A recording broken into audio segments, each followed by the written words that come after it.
O peculiar roubo colleu por sorpresa a camareira desta cafetería de Barrantes. O ladrón accedeu ao local con total normalidade. Dirixiuse á persoa que estaba á fronte do establecemento para queixarse polo estado no que se atopaba o baño, asegurando que estaba completamente inundado.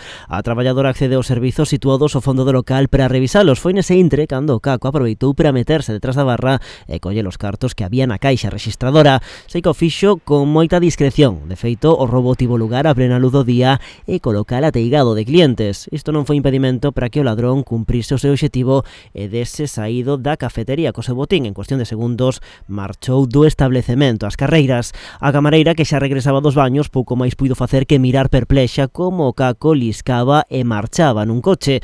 O dono do local xa denunciou os feitos no cuartel da Garda Civil de Cambados, aportando datos do vehículo e tamén do que acontecera grazas ás testemunhas que presenciaron os feitos. Segundo a Benemérita, a descripción do vehículo e o modus operandi do ladrón fan pensar que se trata dun vello coñecido no Salnés polas forzas da orde.